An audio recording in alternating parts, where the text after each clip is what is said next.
Hello, Maverick traders, and welcome out to your weekly currency room. This is Ankit here, and as always, we'll be breaking down this week's price action and most importantly, talk about our upcoming week ahead. Let's get into it. As always, we'll take a look at top-down analysis by looking at broad markets, take a look at news, take a look at currency baskets, and then we'll talk about some possible opportunities. So let's get into it. Disclaimer. This video was created for professional stock and option traders. Maverick Trading is a proprietary trading firm that employs professional traders around the world.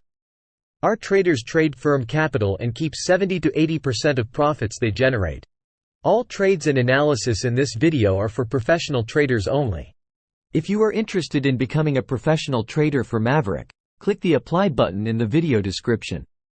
Let's break down what happened today. So looking at this week again, this was one of the weeks where it could have been a big week had we gotten the data, but because the government shutdown happened this week, all that key data got delayed. So now with this shutdown, this can be disruptive, but we always focus on price action. And this week's price action was relatively pretty strong. I mean, the equity markets rallied to all-time highs and the volatility remained at yearly lows. So, I mean, so far in the price action, we don't see a lot of concern as this government shutdown is likely to extend into next week. Now, when we take a look at outside of that, the dollar and the yields, they did pull back. And the data that we were all focusing on, especially the U.S. jobs report on Friday, that got delayed. So we're just missing some of the key data that we needed that for our next catalyst. So what happened is that when the government reopens, then all that data will be then pushed later. So always keep a close eye on the economic calendar just to know when this data will be actually released. Now, the crypto surge higher, and then we're seeing a Bitcoin outperform. So really, that was the big mover this week. Overall, it was just not the greatest trading week because of this government shutdown. Now, when we take a look at economic data, again, this is the week where we had a lot of data scheduled, but we didn't really get the major data. But we had the RBA rate statement that came out, and again, no change. And we didn't really see a whole lot of movement in the Aussie. So that's really it. Now, we had the jobs opening out of the US. And remember, this number has been declining for the last few weeks. So we're seeing that number stabilize a little bit. Now, the bigger surprise to me was this ADP number that came on Wednesday. And I mean, take a look at that. Minus 32,000 jobs lost. So that's not a good number. And what happened off that number? We saw there's some weakness in the yields. The dollar did pull back, but overall, I didn't really see a dollar go down as much. So I think dollar is kind of showing some interesting price action that we'll discuss that a bit later. Now we had the ISM number came out. That was in line with slightly better than expectation. We had the services PMI today, and that was slightly weaker. So again, we didn't really get a good picture of what the jobs will be from the BLS, which then will be delayed into next week, probably if we get some resolution. Now we had the CPI, which I talked about that this probably be a snoozer, and didn't really see a big movement in the Swiss franc either. So this week was just a really mixed week with not a big move as we have seen, especially in the dollar for the last couple of weeks. We had a killer 2-3 weeks.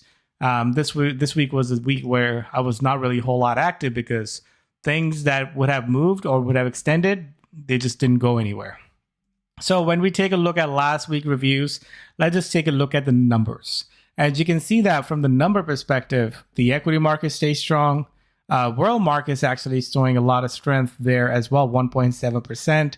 Crypto had a huge week, 10.34%. Gold continues to run higher, and we had a massive down week in oil. So definitely a lot more movement in other markets compared to the Forex market here. So let's just take a look at the chart here. So here we are with the S&P, and I talked about, we got this little pullback, and the big question was, which way it's going to break. And I always recommend that, if you're kind of undecided on which side is going to break, take the high and the low and see which side it breaks. And clearly it broke towards the upside.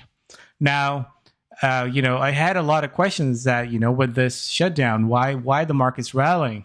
And again, sometimes markets, it's more irrational than you think or you want it to be. But this is why price action is the key here. So you can see that we did break out, but then today we're getting a bit of a reversal or pullback. So what I will be taking a look at is previous high. This prior resistance becomes a support. And as long as it stays above that, market probably be strong.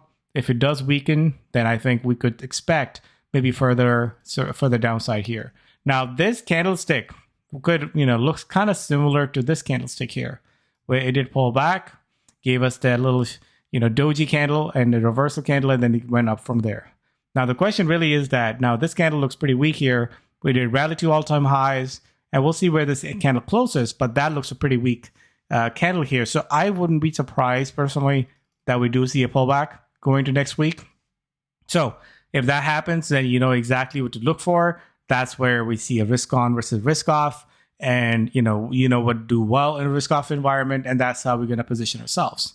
Now this week, where we take a look at these numbers, and this was more like a counterproductive sort of a week where things that looked the weakest, they were up the most. For example, we have the Kiwi here that actually was up the most, right next to the yen. And yen was one of the other currencies that was pretty weak. And usually, these are the weeks where, when you look at trends and you're just getting counter trend moves. And these are the weeks where this is a good week to kind of sit on the sideline, because whatever we have talked or discussed or we looked at, now everything is going the other way. But, this is where instead of like jumping the ship and say, well, let's just go the other way, this is a good week to kind of scale back. Because things just didn't move the way things have been moving. Now, we look at the dollar, as the yen did go up, the dollar did go down, and you can see that dollar yen was really the biggest mover for so far this week. And we'll take a look at the dollar yen pairing as well. But outside of that, you can see the European currencies, they are kind of going sideways, or, they did break out, but then pulling back. I'm still very skeptical about these European currencies here. So when we take a look at the charts, we'll study that a little bit more. Here we are. CAD actually went down quite a bit as well, more than the dollar here. So you can see that when the dollar goes up, CAD is like trailing behind it. And in this case, dollar goes down and CAD is actually down the worst as well. So, there's some interesting currency pairs to sort of take a look at. But really, if you take a look at it, dollar pair has been the one that's catching the most volatility, and it has the most range, where, dollar was up like 1% a week prior. Now it's down 0.7%. So when you look at pairings, this is where we're getting a lot of movements here. And then this negative divergence is pretty clear between the yen and the dollar. So if the dollar rises, I won't be surprised that yen pulls back. Now, when we take a look at crypto markets, you can see it was solid gains across the board. And look at that, like Ethereum, that has been the worst, or Litecoin that has been the worst, we're up the most. So these are the weeks where when you look at it and you feel like, oh, wow, I missed out. But realistically, when you look at where they were, those are not really the optimal points where I could have or wanted to buy. So let's just take a look at market analysis and see where things are on a chart. Now, we looked at where things are from the equity markets. I do think that if we close on the lows of the day, I won't be surprised that we get a bit of a pullback. Now, if that's the case, then we need to be more looking at some risk-off moves rather than risk-on moves. Now, that's really what's happening in the S&P. Now, let's just take a look at what's happening in the cryptos. And like I said, where cryptos had a rally was not really an optimal point where you would think that this is going to have a big move there. Things have been sideways in crypto market for the most part. And overall, while the market has been pretty strong, the crypto has been pretty weak. So getting a little bit of rally here, the question is that where do we go from here? Just realize that we just rallied up to the range high. So, if this is going to be a new trend, then look for some pullback to kind of buy into. But I think that's really where we are at. We're just at the upper end of the range. Now here with the yields, and you can see the yields, this is, we talk about the time of the year, and this is where, we were looking at, yields to maybe stabilize a little bit. You can see we have seen a bit of a rally since the last one. So this Wednesday number really pushed this down, but really you can see it hasn't really gone anywhere. So I'm still very skeptical on, the outlook, because really, when you take a look at the expectation for rate cuts, and this is where, I talked about this in my currency recap and in the midweek currency room, where we saw the move that happened on Wednesday, and that was totally erased. The dollar didn't really fall any further, and dollar actually reversed most of the losses that it had on Wednesday. Now, this is where, when you look at expectation right now, we are looking at 96.7% chance for a rate cut in October and about 84% chance for a rate cut in December. So as you can see that a lot of that bearishness, or if the number comes up bearish, a lot of that is really priced in because markets already, had already priced into the prices here. So I think really where we are right now, we are not really going to get a big move if the data, comes out a little weaker because markets are already very bearish.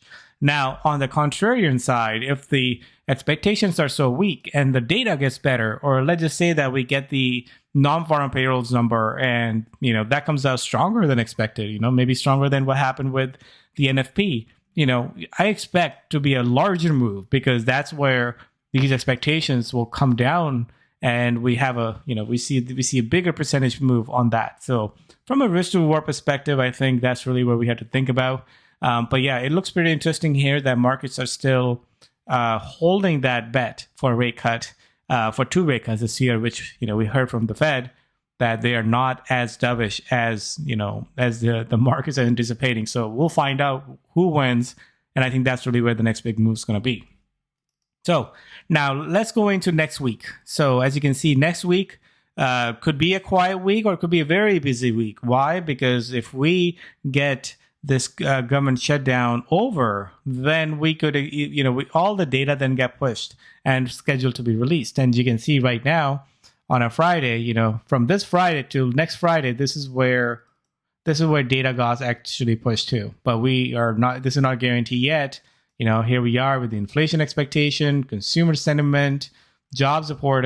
Some key economic data that's just not going to be released till this shutdown is over. So if that gets resolved, then we probably get a lot more data next week. And that's really where I think it will turn out to be a much busier week. But if none of that data, let's just say that this government shutdown prolongs into maybe another week, then just expect all that data to get pushed. So we're just going to get that vacuum where a lot of the data is going to get released in a very short period of time. So just be ready when that happens, then that's really the time where you have to be more actively trading. Now, we still have other data that we need to look at. Here we are with the RBNZ. They're looking for a rate cut, 2.75%. And they're looking for a half of a 0.25 basis point rate cut, so down to 2.75. So now that's already priced in, I think. That's already expected. So we'll see what happens in the statement. Now, with the weaker economic data that we have received, now that's where I think we'll probably see a bigger move on what their expectation is going forward.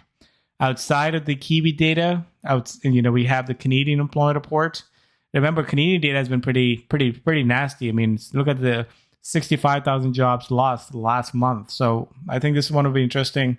They're looking for an uptick in the unemployment rate. So I think CAD goes in the focus there as well. If that number comes out better, we could see the CAD actually, recover some of the ground loss. And if this data continue to get worse, then we'll probably see a true breakdown in the Canadian dollar. So we'll take a look at the Canadian dollar basket as well, because we are at a very critical support level. So really, outside of the Kiwi and the CAD data, everything kind of focus on this USD data. So let's just see what happens. And look at that on a Thursday. We already missed the last week unemployment claims number, but then we get 2 claims number this week. So yeah, this week again stays up in the air. But then as a trader, we need to be ready for both case scenarios. What if the shutdown is over and things get released, or what if it doesn't get released? And we have to make adjustments accordingly. So this week outlook, I think market could pull back based on what we're seeing. We'll see how things close, but markets are sitting at some now another fresh highs here, and I won't be surprised we get a little short-term pullback.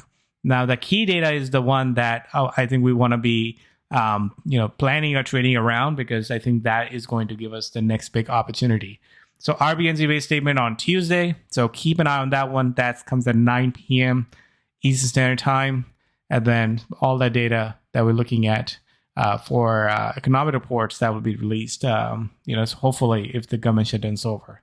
So let's just jump into our currency analysis and let's just take a look at things one by one. Let's start with the crypto.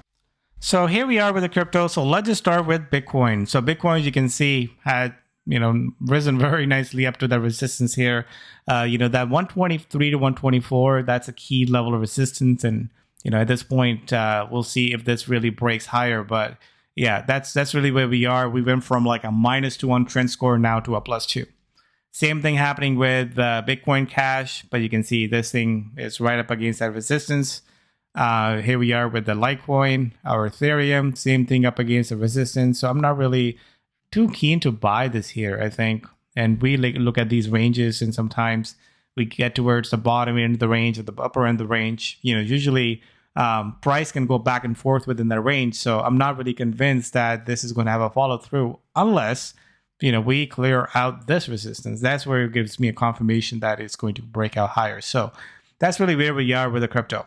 Now let's go into the currencies here. Now let's just start with the US dollar. So you can see that with the dollar, we did pull back, but then, we are pulling back to really at the point where the prior resistance is now support.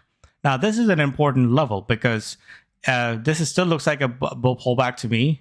After making lower lows, we are making a higher highs and the higher lows. And again, this could be a turning point, or it could be an entry where, if the data gets a little better next week, I wouldn't be surprised that we get a better movement on the upside than we are seeing on the downside here. So I'm still leaning bullish on the dollar side, but I need to get a confirmation that this is going to break out of this little range and go higher. So I think this is where we need to get the timing right. And but overall, I think that's the direction that I'm looking at for now. Now, here's with the Japanese yen. As you can see with the yen, we are right back at the resistance here. I mean, look how bearish it was before it really caught that 3-day rally.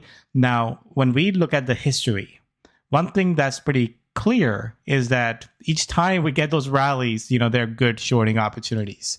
So I'm still going to be in the camp of short the yen, especially if the dollar dollar firms up. Now, here we are with the Swiss franc, and Swiss franc continues to be outperforming, but you can see that we are right at the support here. This is the first retest of that 20-day moving average, and it held that support. Now, the price action doesn't look as bullish or as bearish. So right now, we're kind of in the middle here. We'll see which side it breaks. If it breaks towards the 20-day moving average, I think that would be a good first indication for some little pullback in these European currencies that have been holding really well for the past few months. Now, comparatively, I think I like the euro a little bit better because here we are. This is the resistance. I talk about this breakout point, but you can see that after breaking out, we just pretty much stalled, and we are right back in the range here. So at this point, it is on the top end of the range, and we still have a lot of congestion between the 20 and the 50. But again, if this start to give up some of those levels, I think they are going to provide some really good opportunities for some reversals in these currency pairs. Now, the British pound is the one that I'm not totally interested in because you can see that things are just going sideways. This is the price action. You can see 1 day up and a 1 day down. Doesn't have a whole lot of rhyme or consistency to it. So if you're trying to get on a trend for pound pairs and they're not working out, well, that's the reason why, because pound basket's not going anywhere. So not really a big fan of the price action in the pound. I think there's just better things to trade out there. Here we are with the CAD, and as you can see, CAD is the one that really had a very nice movement in the last 4 or 5 days. We got towards the support area. Now, this is a very critical support area where if this breaks down further, we'll actually accelerate that move. But you can see we just kind of got to that point in this stall right there. So with this kind of price action, I won't be surprised that we get a bit of a rally. But again, I think this is the pivot that you're looking for a further break. And if it doesn't break that, then I'm going to hold back on that CAD short. But if it bounces from here, I think then we'll probably look for this little range high over there. So even though CAD looks pretty weak, I'm always always cautious at these key support and resistance level, because that's where everything looks good on one side and then you get an opposite price action. And it's just because that support level is where those moves are happening, those pivots are happening. And a good example of that would be the Kiwi this week, because Kiwi are at a pretty good point here. We got at this point here, and here we are at this point. So at this point, I mean, this Kiwi looks like a nice little bear rally to me, and we need to kind of watch for this support resistance level and see if it rolls from there or does it go higher from there. It's still in a downtrend, but you can see in the shorter term catching a nice rally. So I think the RBNZ rate statement will be a good catalyst this week to find where the Kiwi is going to go. Now, on the contrarian side, here's the Aussie, which again clearly has been one of the best currency. Is still in an uptrend and just pulling back in the short term. And notice that we're getting that negative divergence. So as the Aussie pull back, the Kiwi rises. This is very similar to what you're seeing in the dollar. As the dollar pulls back, the yen rises. So when you are trading, trying to decide between the Aussie or the Kiwi or the dollar or the yen, take a look at those pairs, because, when they are negatively divergent, I think that's where you need to focus on that. And as soon as this start to back off that level, I mean, I was kind of wary of that Kiwi short because of that, that negative correlation that we are seeing. So really, that's where we are at. So as far as that trend score goes, you can see with the trend, a lot of the things are on the upside for now, but I'm looking for some shuffling to happen because, as we look at things, Kiwi was the weakest, having a little bear rally. CAD is at a critical support. And at the same time, even though Euro is sitting at the highs, it's not really propelling higher, and we're kind of stuck in a very smaller range. So we would need to see which level gives up first, and not really interested in pound there. And you can see with even the velocity score, things are kind of all over the place. So this is again one of those. Good weeks where the concentrated moves happen, or these counter trend moves happen, which sometimes it's hard to catch because things are just moving in the other side of the trend. But if you are following that trend or you're looking for a continuation, these little counter trend moves can really give us a good opportunity or good price point to jump on some of those positions. So based on that, let's jump into possible trades and take a look at things one by one. Do you want to be a professional trader? Maverick Currencies is the oldest US-based Forex and crypto prop trading company that will pay you for trading with our capital. Trade our capital and keep 70 to 80% of the profits. We are looking for traders just like you that are hardworking and motivated. Click the apply link on the top right of this video to see if you have what it takes. That link takes you to a 4-minute video that explains the trader position available, and you read a list of FAQs that answer pretty much all the basic questions you have at this point. After watching the video and reading the FAQs, if you're interested, fill out an application, then you'll watch the full-length recruiting video, and then schedule an interview with one of our traders. Are you our next trader? All right, so looking at things one by one, let's just start with the broader markets here. Here we are. You can see that the markets are pulling back a little bit, but just not really going anywhere. On a daily chart, we're still we're catching this little level here. So we'll see how it breaks. This is the futures here. So let's take a look at SPX. So yeah, SPX is still showing that negative candle here. So I think this is a critical level, and then we'll see which way it goes. Now, looking at this, let's just take a look at the USD here. So you can see that on a day like today, the dollar is at a level, and I want to just zoom out a little bit on this chart because it kind of gives you an idea where we are in that range. And again, you can see that this dollar has been that sideways and choppy for pretty much the last few months. So that's why a dollar is not a good sort of a short here or trending short, because it's just kind of going sideways. But it has moments where it does well, and then it has moments where it doesn't do well. So I think we'll have to kind of wait and see if this is pullback get bought into, or if this gives up. So I would draw some lines over here and look at the best and the worst case scenario. Now, when we looked at some of the currencies, like Euro kind of popped up on my list here, because take a look at that resistance. It did fall right back into the range here. So one of the pairs that I was watching this week was the Euro dollar. And I would think this kind of looks interesting to me as well, because, it is very choppy here because neither the dollar is going anywhere or neither the Euro is going anywhere. But take a look at this one. This one had a nice resistance here, and I had another rise of resistance. It broke out and fallen back into the range, had a nice little bear rally up to the resistance and fallen back. And here's another rally. So technically speaking, this is still making a lower high and a lower low. From a risk to reward perspective, I do still like it on to the downside, especially looking at this level. 118.10 would be the resistance if you want to go shorter term. I think the 117.65 to 70 will be the next level of resistance. But if this gives down to the lows over here, that's about 116.68. So I still like that. I'm waiting for that confirmation where we start to get that movement in the dollar. I think euro dollar looked very interesting to me as well. Here's the other one. It's the dollar yen, and I mean, look at this one. It got to the 150, and this was a beautiful trade going from 146 to almost 150. We did pull back, and we pulled back right at that support here. The question is that which way does it go? And I think this is where we can take a look at some highs and the lows. But I mean, at this point, I won't be. This is where I took a trade early this week just based off this support here. Got on the long side on the support. So, and we'll see which way it really goes. But right now, we're kind of holding at that support here. So if the dollar resume its strength, I think dollar yen goes again on the top of my list here. Let's take a look at other currency pairs that had or made a notable move. I want to talk about the Aussie Kiwi because, I mean, take a look at Aussie Kiwi. And I talked about what level Aussie Kiwi's at. I mean, you can see that big reversal that happened, back in 2022, which was around 115. So this time it didn't really get above the one or close to 115, but it was pretty close. So this weekly candle, I mean, that looks a pretty bearish candle to me.